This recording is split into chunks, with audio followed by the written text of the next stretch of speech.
You've been told happiness is something you find, like a location, like a salary number, like a relationship status, like a perfect morning routine that finally clicks. But if that were true, you would have arrived by now. You would have reached it the moment you got the thing you wanted last year, and yet you're still here, still restless, still refreshing your life like a feed hoping the next update will fix the feeling. The Stoics knew why that happens, and modern psychology, without trying to, has been forced to admit they were right. There's a Japanese phrase, Fudōshin, the unmoving mind. Not numbness, not coldness. A mind that doesn't get dragged around by appetite and aversion. A mind that can experience pleasure without becoming addicted to it, and experience pain without becoming defined by it. That's the kind of happiness the Stoics talked about, not the sugary spike, not the dopamine fireworks, the quiet kind that doesn't collapse when life changes. So let's be honest with each other. You don't want a little happier. You want stability. You want a life where your mood isn't held hostage by outcomes. You want to stop depending on things you can't control. But modern life trains you in the opposite direction. It teaches you to chase.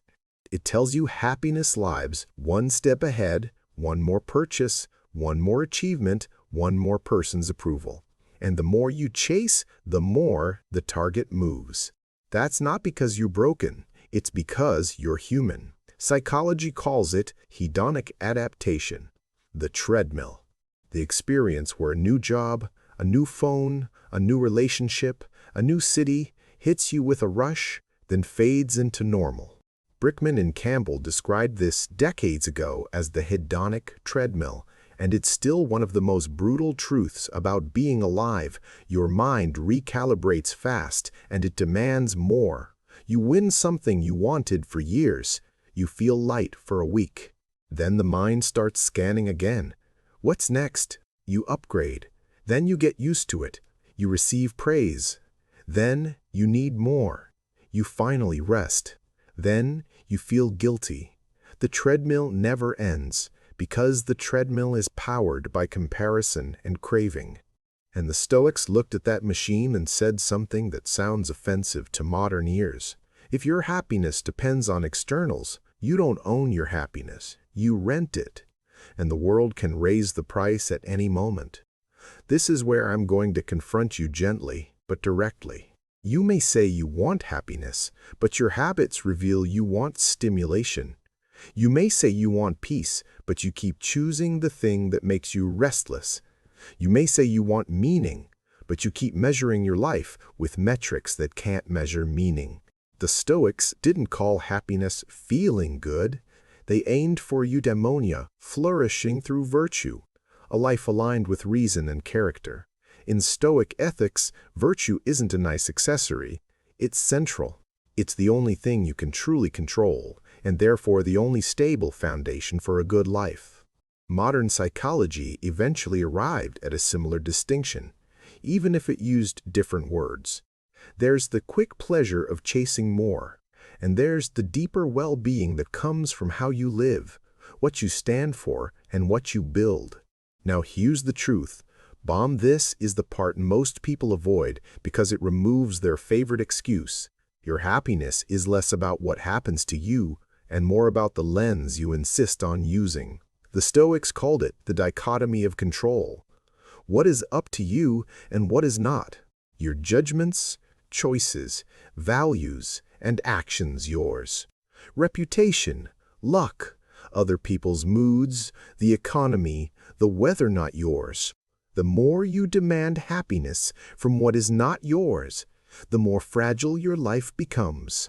Modern explanations of this idea keep showing up because the insight is too practical to ignore. Psychology has its own language for this, locus of control. People with a more internal locus tend to believe their actions influence outcomes.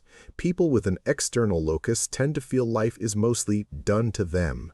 And there is ample evidence across health and psychological well-being that a greater internal locus of control is linked with better outcomes. Think about what that implies. If you live as if your life is controlled from the outside, you will constantly negotiate with reality. You will constantly feel unlucky, behind, resentful, anxious. But if you live as if your life is shaped at least in meaningful parts by your choices, then you can suffer without collapsing. You can lose without losing yourself. You can adapt without becoming bitter. That doesn't mean you control everything. The Stoics were not naive. They knew life hits hard. They knew exile, sickness, poverty, betrayal. But they believed the last domain of freedom is your response, your judgment, your integrity, your direction. And here's where hedonic adaptation becomes a weapon you can use instead of a curse you endure.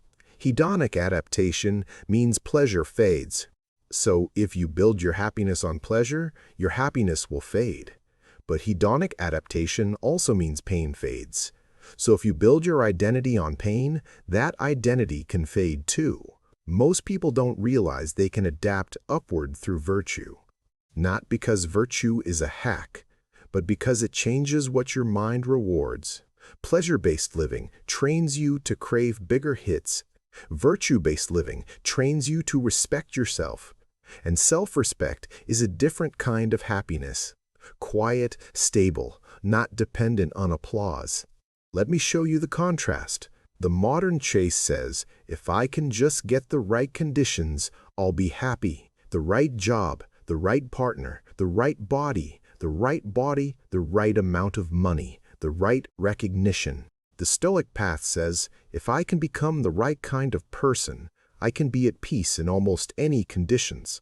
One path makes you a consumer of life, the other makes you an author. And if you want modern confirmation, look at the psychology of motivation and well-being. Self-determination theory argues well-being is strongly tied to basic psychological needs, like autonomy and competence, your sense that your actions are self-directed and effective. That's not a perfect overlap with Stoicism, but the rhyme is obvious. Internal agency matters. Ryan and DC, PDF.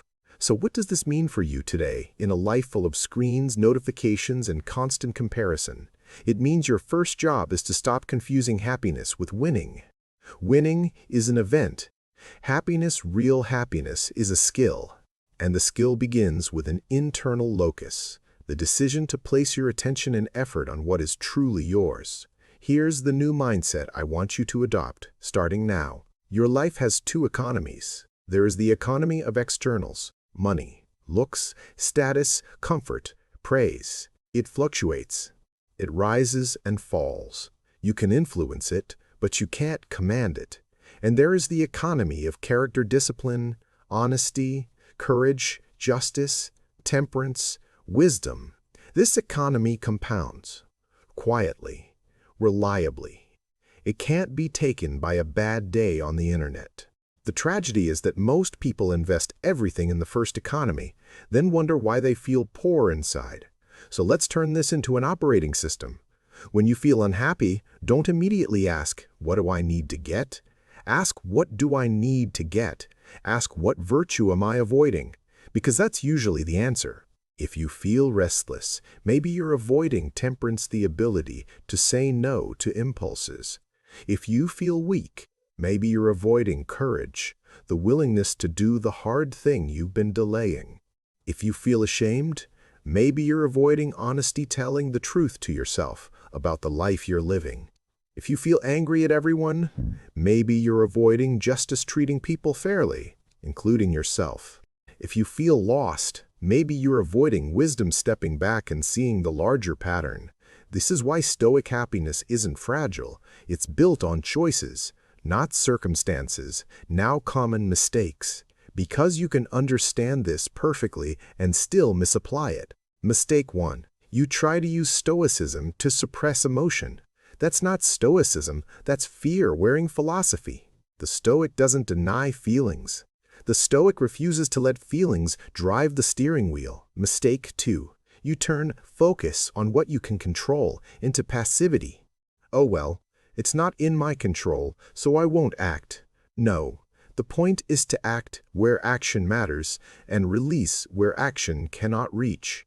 Mistake 3. You keep chasing happiness while using Stoic words.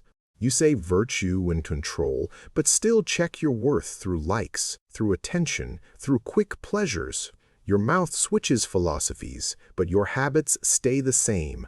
Your habits are your real beliefs. Mistake 4, you aim for a permanent feeling. You want to feel calm all the time. But happiness is not a mood that never changes. Happiness is the ability to return again and again to your center. Epholai, loisef, ersef. The unmoving mind isn't a mind that never feels. It's a mind that doesn't get kidnapped. Now I'll give you a challenge. Specific, practical, not inspirational. For the next 7 days, run this experiment like a scientist. Every morning, write one sentence. Today, happiness comes from what is up to me. Then choose 3 controllables for the day. Only 3. 1 controllable action for your body. A walk, training, sleep on time. 1 controllable action for your craft. 60 minutes of focused work on one skill. 1 controllable action for your character. A hard conversation. An apology. A boundary. A truth. At night, write 1 sentence. Did I invest in externals or did I invest in character? That's it. 7 days. And here's the part that makes it real. During those 7 days, you do not buy anything to treat yourself as a reward. You don't chase a spike. You build a base. If you do this honestly, you'll feel something modern life has been starving you of. Agency. A quiet sense that you can steer your day. And that feeling, more than any new purchase, creates the kind of happiness that doesn't evaporate by lunchtime. If you want a life that modern psychology confirms, and the Stoics already understood, stop asking, how do I feel happy? Start asking, what would a virtuous person do today, even if no one notices? Now, tell me in the comments, which one is harder for you right now, escaping the hedonic treadmill, living by virtue when it costs you something, or shifting to an internal locus when life feels unfair?